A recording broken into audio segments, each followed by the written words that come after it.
안녕하세요. 오늘의 사연입니다. 구독과 좋아요 한 번씩 부탁드릴게요. 바로 사연 시작하겠습니다. 부산에 살고 있는 31살 하유지이고 연상의 남편과의 사이에 아직 아이는 없어요. 우리는 원래 상사와 부하 직원 관계였어요. 2년간의 교제 끝에 결혼하게 되었고요. 남편과 같은 직장에서 계속 일할 수 없게 되었고 저는 그룹 내 다른 회사로 정근을 가게 되었어요. 정근 후 신경 쓰이는 일들이 많아서 남편에게 투정 부리는 날들이 계속되고 있었어요. 예전에 남편이라면 제 얘기를 잘 들어주었는데, 이제는 적당히 이야기를 끊어버리네요. 제가 너무 징징거려서 그런 걸까요? 그래도 요즘은 겨우 일에 익숙해져서 잘 다닐 수 있다는 식의 이야기를 나누었어요. 그런데 갑자기 태도가 바뀐 남편 때문에 저는 당황스러운 나날을 보내게 되었어요. 남편은 사사건건 저를 간섭하고 기싸움을 하려는 모습을 보이기 시작한 거예요. 퇴근 후 동료들과 밥 먹으러 가려고 하면 어디에, 누구랑, 몇 명이랑, 남자는 있느냐 등등 일일이 물어보기 시작한 거죠. 그전까지는 전혀 그런 모습이 없었는데 말이에요. 남편의 물음에 대답하고 허락을 받을 수 있는 멤버라면 별 문제 없이 식사하러 갈 수 있긴 했어요. 하지만 그렇지 않으면 식사 자리에 참석할 수도 없고 바로 귀가 명령이 내려져요. 그리고 집에 오면 집안일을 시키기 시작해요. 처음에는 집안일은 분담해서 하자고 했는데 어느새 저 혼자서 하게 되더라고요. 게다가 마음에 들지 않는 게 있으면 무조건 다시 하라고 지시하고요. 청소도 빨래도 요리도 모두 다시 하게 하는 경우도 있었어요. 반대로 남편 요구에 맞춰서 다시 해주면 오히려 남편은 한껏 기분이 좋아진 건지 칭찬을 아끼지 않아요. 시시때때로 변하는 남편을 저는 따라갈 수 없을 정도였어요. 이런 남편의 변화에는 시어머니가 한몫한 것 같아요. 시어머니에게 남편이 제 불평불만을 털어놓자 시어머니가 아내 비위 맞춰주면 자기가 잘난 줄 알고 잘난 척한다는 말을 한 것 같아요. 결혼 전부터 조금씩 느꼈지만 남편은 시어머니의 말이라면 무조건적으로 따르는 마마보이 기질이 있거든요. 그런 것 때문에 남편은 집요하게 저를 통제하고 간섭하게 된 것 같고 결혼해서도 엄마 말이라면 무조건 따르는 남자를 남편으로 둔 제가 잘못한 걸까요? 이런 결혼 생활은 1년 동안 계속되었어요. 저는 그저 견디기만 하는 삶이 된 거죠. 그런 저에게 더 큰 불행이 찾아왔어요. 바로 출퇴근길에 교통사고가 난 거였어요. 제가 빨간불에 신호 대기 중일 때 대형 트럭이 빠른 속도로 돌진해온 거죠. 트럭은 완전히 통제력을 잃은 상태였기 때문에 저는 피할 수 없었어요. 그리고 충돌에 날아가 버린 순간 왼쪽 팔에 심한 충격을 받은 것만 기억이 나요. 그런 다음 의식을 잃고 제가 깨어난 곳은 병원 침대 위였어요. 이상한 느낌이 들었지만 저는 그 순간 마취가 풀렸기 때문이라고 생각했어요. 하지만 그건 완전히 제 착각이었어요. 사고 당시의 충격으로 왼팔을 잃게 된 거죠. 한쪽 팔을 잃는 큰 부상을 당했는데도 남편은 제 곁에 없었어요. 곁에 있어준 건 제 부모님뿐이었죠. 정신을 차리고 깨어난 저에게 어머니가 괜찮냐고 물으셨어요. 괜찮다고 말하고 싶었지만 그보다 제 왼팔은 어디 간 거냐는 물음이 먼저 입 밖에 나왔어요. 엄마는 의사 선생님이 절단할 수밖에 없다고 해서 어쩔 수 없었다며 미안하다고 제게 사과를 했어요. 죄책감을 느끼게 하려고 물었던 게 아닌데. 저는 엄마가 사과할 건 없다고 괜찮다고 말했고 남편은 여기 없냐고 물어봤어요. 그러자 아버지가 한심한 표정으로 말하는데 남편이 일 때문에 지금 못 온다며 밤이나 돼서야 올 수 있다고 했다네요. 남편은 제 교통사고보다 회사를 택했구나 싶어서 남편답다는 생각이 들면서도 저를 걱정하지 않는 것 같아서 슬픔이 밀려왔어요. 남편은 그 후 정말 밤이 돼서야 병원에 왔어요. 그리고 남편은 도착하자마자 제 이불을 걷어보고 이렇게 말했어요. 정말 왼팔이 없네. 앞으로 집안일 하려면 힘들겠네. 이 얼마나 무심한 말인가요?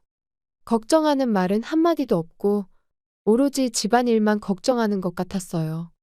더 나아가 요즘은 장애인도 취업자라니깐 일하는 건 걱정 안 해도 되겠다며 웃으면서 말했어요. 도대체 무슨 생각으로 저런 말들을 하는 건지 너무 기가 막혀 아무 말도 할 수 없었어요. 남편은 제가 못마땅한 표정을 지으며 아무 말도 하지 않으니 눈치가 보였는지 사고로 말하기 힘들면 조용히 있겠다고 하길래 저는 비로소 입을 열 수 있었어요. 내가 이런 몰골이 됐는데 어떻게 그런 말을 할 수 있어? 저도 모르게 화가 치밀어 오르는 걸 느꼈어요. 남편은 제 분노 따위는 아랑곳하지 않는지 어차피 일어난 일이고 팔이 없어진 사실은 변하지 않지 않냐며 냉정하게 말했어요. 더 이상 남편과 이야기하고 싶지 않았던 저는 얼른 이불을 다시 덮고 누웠어요. 그날 이후 남편은 거의 병문안을 오지 않았어요. 저는 열심히 재활치료를 견뎌냈고요. 하지만 팔을 잃은 상실감이 너무 커서 일을 계속할 의욕이 나지 않았어요. 퇴원 후에도 기운이 나지 않아 은둔 생활을 시작하게 되었어요. 그러다 보니 남편에게서 따가운 눈총을 받기 시작했어요. 왜 집에만 틀어박혀 있느냐며 그런 게으른 생활을 계속할 수 있을 거라고 생각하지 말라더라고요. 그리고는 집에 있을 거면 최소한 집안일이라도 완벽하게 하라며 조금이라도 소홀히 하면 절대 안 된다고 했어요. 남편이 자기가 돈 벌어오니까 지금 먹고 사는 거 아니냐고 말해 차마 반박할 수도 없었고 그저 남편 말을 들을 수밖에 없었어요. 그리고 가뜩이나 남편의 말만 들어도 힘든데 시어머니까지 우리 집에 드나들게 된 거예요. 점심때가 되면 집에 와서 청소 점검 등을 하며 지적을 하는 거죠. 그러면서 동시에 본인이 먹을 점심 식사도 준비시켜요. 저는 식욕이 별로 없어서 점심은 그냥 대충 때우는 편인데 시어머니가 오시면서부터 그렇게 할 수 없게 되었어요.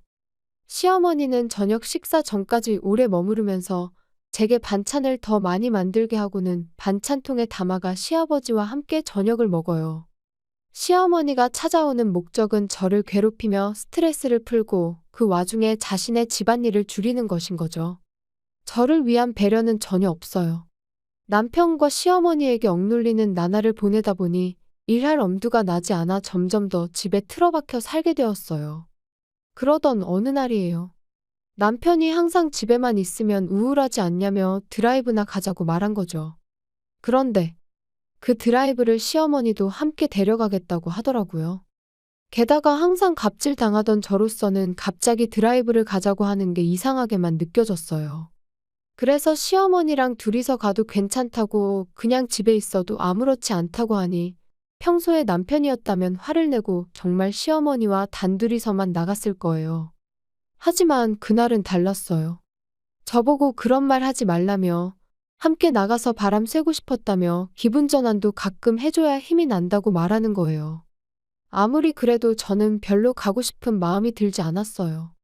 그러자 남편이 이제 지쳤는지 그렇게 계속 튕기지 말고 드라이브 가면 재밌다며 억지로 오른팔을 잡아당겨 차에 태웠어요. 물론 조수석이 아닌 뒷좌석이죠. 조수석에는 시어머니를 태울 것 같았어요. 역시나 남편은 시댁에 들러 시어머니를 조수석에 태우고 드라이브를 떠났어요. 이제 자포자기한 심정으로 저는 뒷좌석에서 잠을 청했어요. 남편과 시어머니의 즐거운 대화 소리는 못 들은 척했어요. 얼마나 달렸을까? 낯선 풍경이 펼쳐져 있었어요. 그리고 어느 강 다리 위에 도착했을 때 남편은 갑자기 차를 세웠어요. 그러곤 남편과 시어머니는 차에서 내렸어요. 그리고 제가 앉은 뒷좌석 문을 열면서 경치가 좋으니까 내려서 구경하자고 하더라고요. 내려서 보니 확실히 경치는 좋았지만 사람 한 명 보이지 않고 한산했어요. 그런데 그때 남편이 갑자기 제 오른팔을 잡아당기는 거예요. 저는 깜짝 놀라서 무슨 짓이냐고 소리를 질렀어요. 그러자 남편은 쌍욕을 하는데 시어머니도 제 왼쪽 어깨를 잡고 다리 끝까지 끌고 갔어요. 그리고 나서 남편은 저를 힘껏 밀어서 강물에 떨어뜨렸어요. 다리에서 강까지 높이가 조금 있어서 떨어질 때 파노라마처럼 제 인생이 스쳐 지나갔어요. 아마 왼팔을 잃었을 때도 비슷한 풍경이 보였던 것 같아요. 결국 저는 강물에 떨어졌고 한쪽 팔로만 허우적거리는 제 모습을 남편과 시어머니는 다리 위에서 보고 비웃고 있었어요. 한바탕 웃은 두 사람은 차를 몰고 사라져 버리더라고요. 그 사이 저는 어떻게든 살려고 허둥댔는데 체력이 점점 빠지더라고요. 그때 누군가가 조금만 기다려라고 외치는 목소리가 멀리서 들리는데 고개를 돌리니 한 남성이 서 있었어요. 낚시하러 온 사람 같았어요. 그 남자는 곧바로 제게 헤엄쳐서 오는데 안간힘을 다해 조금 더 버텼어요. 그리고 제게 도착한 남자가 힘을 빼라고 해서 온몸에 힘을 뺐고, 그러자 신기하게도 그 남자에게 끌려서 강변에 도착했어요. 다행이다. 살았다. 마음속으로 안도하고 있을 때 그 사람이 제게 말을 걸었어요. 유지야, 괜찮아? 늦게 구해줘서 미안해. 어라? 내 이름을 어떻게 아는 거지? 놀라서 그 남자를 쳐다보니 놀랍게도 그 남자는 교류가 잘 없던 사촌 오빠였어요. 사촌 오빠는 낚시하러 왔다가 다리에서 떨어지는 저를 봤다고 했고 거리가 좀 멀어서 도착하는데 시간이 좀 걸렸다네요. 그리고 사촌 오빠는 폰을 꺼내 어딘가에 전화하기 시작했어요. 동료들에게 전화한다는데 왕래가 없어 잘 몰랐었는데 알고 보니 직업이 경찰이라고 하더라고요. 그래서 동료들에게 전화한다는 게 경찰에 신고한다는 뜻인 거였죠. 그 후 몸을 추스리고 경찰서에 가서 모든 이야기를 했어요. 제가 강에 빠진 지 1시간이 지났을 때 남편과 시어머니는 집에 거의 도착한 것 같았고 두 사람은 아무것도 모르고 신나 있었을 거예요. 마지막 모습이 웃는 모습이었으니깐요. 하지만 이 두 사람은 상상도 못할 지옥으로 떨어지게 돼요.